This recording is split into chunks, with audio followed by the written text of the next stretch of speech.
تاریخ کے ہر واقعے میں اختلاف ہیں، چاہے دنیا کی کہیں کی تاریخ کیوں نہ ہو۔ معصومین کی ولادت کی تاریخیں، معصومین کی شہادت کی تاریخیں، معصومین کی اولادوں کی تعداد، معصومین کے ازواج کی تعداد اور کئی واقعات، مولائے کائنات کے حوالے سے بات کو محدود رکھتے ہوئے مولائے متقیان کی شہادت کا واقعہ تو اپنی جگہ بالکل طے شدہ اور ثابت ہے، کوئی شک ہی نہیں۔ تفصیلات میں ایک اختلاف ہے، اور یہ وہ دیکھیے کوئی اتنا بڑا میجر اختلاف نہیں ہے کہ جس کی وجہ سے یہ کہا جائے کہ حق ادھر ہے باطل ادھر ہے، یہ صحیح کہہ رہا ہے وہ غلط ہے، چھوٹا سا اختلاف۔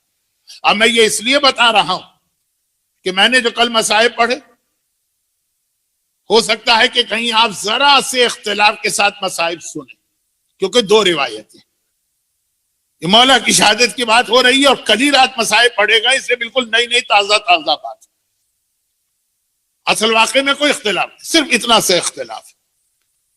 ایک تو وہ روایت کل سنی آپ نے، اور ایک دوسری روایت، اور شاید یہ زیادہ معتبر ہو، وہ یہ کہ یہ مولا کے سر پہ ضربت فجر کی نماز میں نہیں لگی، واجب نماز مولا نہیں پڑھ رہے تھے۔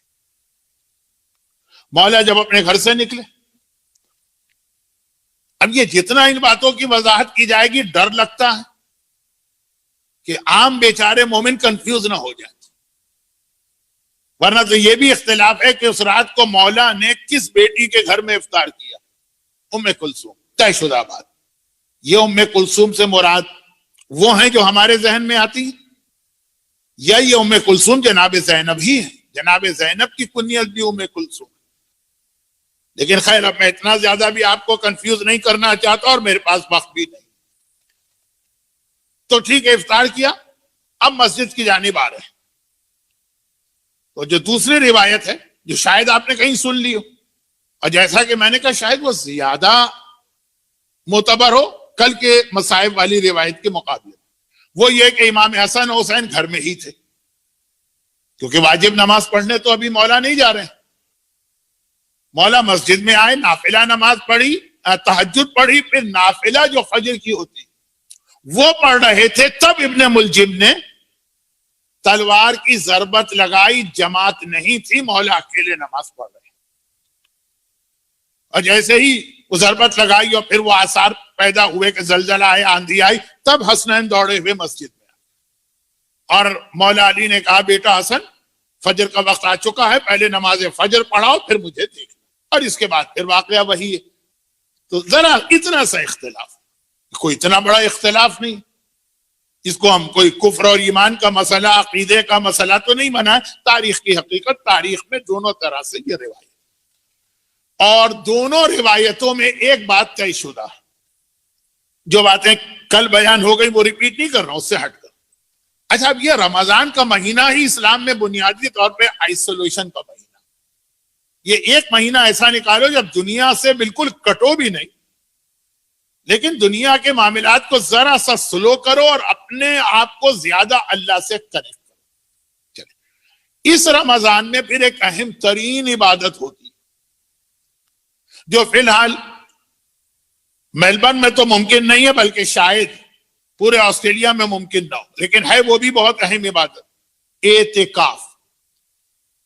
یعنی 3 دن کے لیے اپنے گھر کو، بیوی کو، بچوں کو، کاروبار کو، ہر چیز کو چھوڑ کر اللہ کے گھر مسجد میں جا کر بیٹھ جاؤ، دنیا سے کٹ کے۔ اعتکاف، اس کی بڑی اہمیت بھی ہے، اس کا بہت ثواب بھی ہے، بلکہ برادران اہل سنت کے ہاں تو یہ واجب کفائی، نماز جنازہ کی طرح ہر محلے والے پہ واجب ہے کہ اس محلے میں کم از کم ایک آدمی اعتکاف ضرور کر رہے، ورنہ سب گناہ گار، جیسے نماز جنازہ کا مسئلہ۔ ہمارے ہاں اس کی تاکید بہت ہے، لیکن ایک بنیادی شرط ہے کہ یہ مسجد میں ہوگی، اور مسجد بھی مسجد جامع ہو، ایسی مسجد ہو جس میں پبلک کا بہت آنا جانا ہو۔ تو ابھی تو شاید آسٹریلیا میں یا وکٹوریا میں ایسی کوئی مسجد نہیں ہے۔ اعتکاف ہے آئسولیشن، پوری دنیا سے کٹ جاؤ۔ جس وقت ابن ملجم مولائے متقیان پہ تلوار کی ضربت لگائی، مسجد کوفہ میں اعتکاف ہو رہا تھا، یعنی کئی لوگ اعتکاف کے عالم میں بیٹھے تھے، مرد بھی عورتیں بھی.